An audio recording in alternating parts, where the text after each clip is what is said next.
2 March 2026 தவக்காலத்தின் 2ஆம் வார திங்கள் நற்செய்தி வாசகம். லூக்கா எழுதிய தூய நற்செய்தியிலிருந்து வாசகம். ஆண்டவரை மாட்சி உமக்கு. அதிகாரம் 6, இறை வசனங்கள் 36 38 முடிய.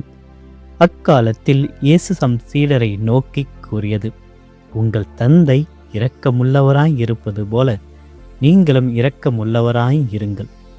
பிறர் குற்றவாளிகள் என தீர்ப்பளிக்காதீர்கள், அப்பொழுதுதான் நீங்களும் தீர்ப்புக்கு உள்ளாக மாட்டீர்கள்.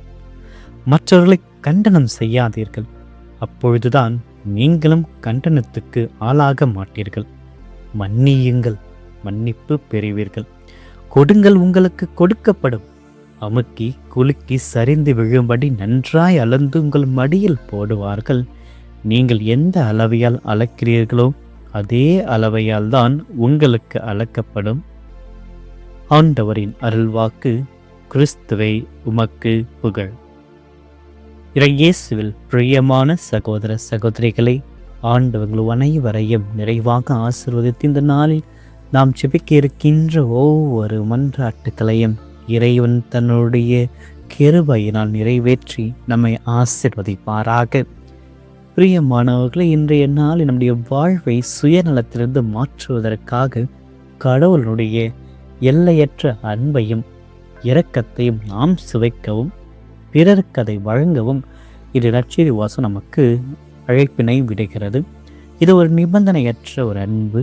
அதனால்தான் நம் அனைவரையும் உங்கள் தந்தை இரக்கமுள்ளவராக நிறைவுள்ளவராக இருப்பது போல நீங்களும் இரக்கமுள்ளவராய் இருங்கள் அல்லது நிறைவுள்ளவராக இருங்கள் என்று ஒரு அழைப்பினை நமக்கு அளிக்கிறார். தவக்காலம் என்பது வெறும் விதிகளுக்கு கீழ்ப்படிவது மட்டுமல்லாமல் இறைவனுடைய குணங்களை நம்முடைய வாழ்க்கையை நாம் பிரதிபலிக்க வேண்டும். தகுதி இல்லாதவர்களுக்கு மன்னிப்பை வழங்குகின்ற இறைவனுடைய நிபந்தனையற்ற அந்த ஒரு அன்பு தான் நமக்கு ஒரு முன்மாதிரி.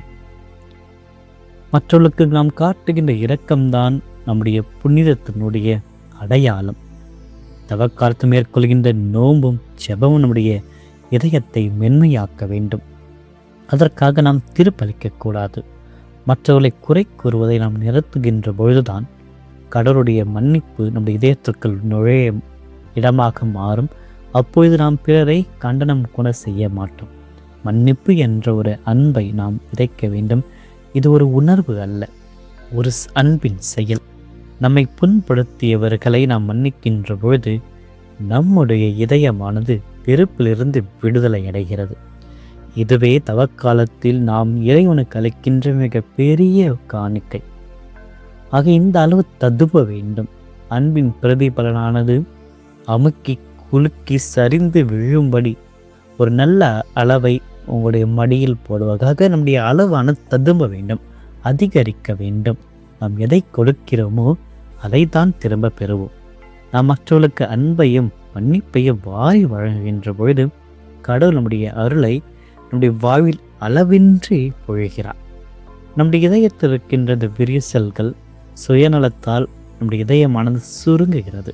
ஆனால் இரக்கம் மற்றும் தாராள குணம் நம்முடைய இதயத்தை விரிவுபடுத்துகிறது, அழகான ஒரு சுவாசத்தை நமக்கு தருகிறது. ஆக இந்த தவக்காலத்தில் நம்மிடத்தில் அன்பு காட்டாதவர்களும் நாம் அன்பு காட்ட வேண்டும். நாம் பயன்படுத்துகின்ற அன்பின் அளவுதான் நமக்கும் பயன்படுத்தப்படும் என்பதை நாம் நினைவில் கொள்ள வேண்டும். கிறிஸ்துனுடைய சிலுவை அன்பை உலகிற்கு எடுத்து செல்லும் ஒரு கருவியாக நாம் மாற்ற வேண்டும்.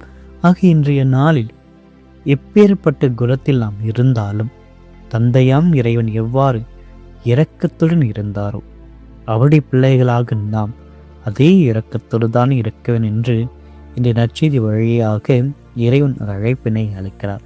ஆக இந்த இரக்கமானது பிறரை நாம் புண்படுத்தக்கூடாது. புண்படுத்தியவர்களை காயத்துக்கு மருந்தாகின்ற ஒரு அருமருந்தாக நாம் மாற வேண்டும். இரக்க குணத்தில் இறைவனை போன்று சற்று அதிக அளவில் நம்முடைய இரக்கத்தை நாம் பிரதிபலிக்க வேண்டும், வெளிப்படுத்த வேண்டும். அன்பிலும் கொஞ்சம் அதிகமாக அன்பு செய்ய வேண்டும். பகைவர்களை அன்பு செய்ய வேண்டும். நம்முடைய துன்புறுத்தியவர்களை அன்பு செய்ய வேண்டும். நாம் எவ்வாறு பிறருக்கு செய்கின்றோமோ அதை தான் நமக்கும் செய்யப்படும் என்று நற்செய்தி வாசகத்தில் அளிக்கிறார்களாக. இந்த ஒரு அழைப்பினை தவ காலத்தினுடைய இந்த திங்கள் கிழமைகளில் 2ஆம் வாரத்துடைய திங்கட்கிழமை தொடங்கியிருக்கின்ற ஒவ்வொரு பணியிலும், நாம் சந்திக்க இருக்கின்ற ஒவ்வொரு நபரிடத்திலும் நாம் இந்த ஒரு பண்பை தான் அதிகரிக்க வேண்டும், இரக்கத்தையும் அன்பையும். இதை அதிகரிக்கின்ற பொழுது நம்மிடத்தில் இருக்கின்ற சுயநலம், பிறரை துன்புறுத்துகின்ற வார்த்தைகள், தீர்ப்பிடுகின்ற வார்த்தைகள், கண்டனம் புரிகின்ற வார்த்தைகள், இவைகள் குறையும். ஆக நன்மைகளை நாம் அதிகரிக்கின்ற பொழுது தீமைகள் நம்மை விட்டு விலகுகின்ற ஒரு வாய்ப்பானது இன்றைய நாளில் இறைவன் ஏற்படுத்தி தருவார். அதற்கு நாம் தந்தையாம் இறைவனை போன்று இரக்கம் உள்ளவராகவும் நிறை உள்ளவர்களாகவும் நாம் மாற வேண்டும். அந்த மாறுவதற்கான வழிகளையும் முயற்சிகளையும் இன்றைய நாளில் நாம் தொடர்ந்து எடுத்து செய்திட தூய ஆவியருடைய துணையை நாடி தொடர்ந்து இந்த நாளை இறைவனிடத்தில் ஒப்படைப்போம். இறைய கரங்களை ஒப்படைத்து இறை ஆசிரை பெறுவோம். ஆமென். மன்றாடுவோமாக. அன்பின் பரலோக பிதாவை உம்மை வாழ்த்துகிறோம், போற்றுகிறோம், ஆராதிக்கிறோம். நன்றி கூறுகிறோம். அழகிய புதிய நாளை, தவக்காலத்துடைய 2ஆம் வாரத்துடைய திங்கள் கிழமையை எங்கள் ஒவ்வொருவருக்கும் பரிசாக கொடையாக அளித்தீரே. உடைய தெய்வீக பிரசனத்தின் இந்த நாளை நாங்கள் துவங்க இருக்கும்படியாக, இந்த தெய்வீக பிரசனத்தின் வழியாக இந்த நாள் முழுவதும் உம்மையே நாங்கள் பின்பற்றிட, உமது வழி நடந்திட எங்களுக்கு புதிய ஆற்றலையும் அன்பையும் பொழிந்தரலும். ஆண்டவரே, இந்த புதிய நாளில் பேரன்பில் புதுப்பிக்கப்பட்ட இரக்கத்தை நான் என்னுடைய வாழ்வில் பொழிவதற்காக மை போற்றுகிறேன். என்னுடைய வாழ்வில் நான் அதை கண்டிர எனக்கு எல்லா விதமான கிருபையை தந்தரலும். உங்கள் தந்தை இரக்கமுள்ளவராய் இருப்பதைப் போல நீங்களும் இரக்கமுள்ளவராய் இருங்க என்று இம்மாண்டு இயேசு கிறிஸ்து வழியாக நீர் கற்பித்த இந்த பாடத்தை இன்று என்னுடைய வாழ்வில் நான் கடைபிடித்திட எனக்கு அருளை தாரும். மற்றவர்களை குறை கூறி தீர்ப்பு அளிக்காமல் உமது அன்பின் கண்ணீர்களோடு உங்களுடைய அன்பினுடைய கண்களை நாங்கள் பொருத்தி ஒவ்வொருவரையும் நாங்கள் உம்மை பார்த்திட ஞானத்தை தந்தருளும். ஆண்டு நான் சந்திக்கின்ற நபர்களிடத்தில் கனிவோடும் பொறுமையோடும் நடந்திட எனக்கு உதவியாக வாரும். நான் யாரையும் திருப்பிடாமல், எவரையும் ஒதுக்கி தள்ளாமல், புது மன்னிப்பை மற்றவர்களுக்கு வழங்குகின்ற ஒரு கருவியாக நாங்கள் மாறிட, வாழ்ந்திட எங்களுக்கு துணையாக வாரும். என்னுடைய இதயத்தை ஒரு குறுகிய பாத்திரமாக வைத்திருக்காமல் உமது அன்பு ததும்பி வழிகின்ற ஒரு பெரிய பாத்திரமாக, அட்சய பாத்திரமாக மாறியல என்னுடைய இதயத்தை புதுப்பித்தருளும் என்று நாங்கள் செய்கின்ற ஒவ்வொரு பணிகளிலும் உமது ஆசீர்வாதம் இருக்கட்டும். நான் கொடுக்கின்ற அளவின்படியே எனக்கும் கொடுக்கப்படும் என்ற ஒரு வார்த்தையினுடைய வார்த்தையை நாங்கள் நம்பி இன்று என்னுடைய நேரத்தையும் உழைப்பையும் அன்பையும் இரக்கத்தையும் நன்மனதையும் சகோதரத்துவத்தையும் மற்றவர்களுக்கு வாரி வழங்கிட எங்களுடைய இதயத்தை ஆசீர்வதித்து, எங்களை கரங்களை ஆசீர்வதித்து, எங்களை பாதங்களை ஆசீர்வதித்து எம்மை வழிநடத்தியலும் அமுக்கி குலுக்கி சரிந்து விழும்படியாக உமது அளவினை நாங்கள் இன்று பெற்றிட, அதே அளவையை நாங்கள் பிறருக்கு அளித்திட எங்களோடு பயணித்தரலும். அன்று இன்றைய வாழ்க்கையும் இதயத்தையும் நான் செய்கின்ற ஒவ்வொரு பணியையும் பயணத்தையும் சந்திப்பையும் உம்முடைய நிழலில் வைத்திருக்கேன். இந்த தவக்கால பயணத்தில் சிலுவையினுடைய அன்பின் பாதையில் நடக்க எனக்கு வலுவூட்டியர்கள். இந்த நாள் முழுவதும் ஆண்டவர் பிரசனத்தை என்னோடு இருந்து எங்களை வழிநடத்தியறலும். ஆண்டவரை இன்று எங்களை சுற்றியுள்ள மக்கள், குறிப்பாக துன்பத்திலும் மனவேதனையிலும் பாவ சுமையிலும் தவிப்பவர்கள் மீது உமது கருணையை பொழிந்தருளும்.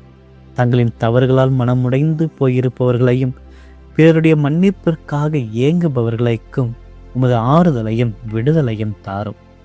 நாங்கள் யாரையும் திருப்பிடாமல் உமது அன்பினால் அவர்களையும் அரவணைக்க அருள் புரியும். பிறருடைய குறைகள் நாங்கள் பெரிதுபடுத்தாமல் அவர்களை மன்னிக்கின்ற தாராள மனதை எங்களுக்கு தாரும். இரக்கத்தின் ஊற்றை உலகெங்கும் அமைதி நிலவும் வறுமையிலும் நோயிலும் வாடும் உமது மக்கள் உமது அமைக்கி குலுக்கி சரிந்து விழும்படியான ஆசீர்வாதத்தை பெற்றுக்கொள்ள வழிவகையை செய்திடலும். எங்களுடைய இரக்கத்தின் கருவிகளாக மாற்றி இவ்வுலகிலும் அன்பின் சாட்சிகளாக வாழ்ந்திட எல்லா நலன்களையும் கிருபையினால் எங்களை நிரப்பி எங்களை ஆசீர்வதித்தருளும். இந்த மன்றாட்டுக்களை எல்லாம் எங்கள் ஆண்டவர் ஆகிய கிறிஸ்து வழியாகவே மன்றாடுகிறோம். ஆமென். எல்லாம் வல்ல இறைவன் தந்தை, மகன், தூய ஆவியார் எங்கள் ஒவ்வொருவரையும் நிறைவாக ஆசீர்வதிப்பாராக. ஆமென்.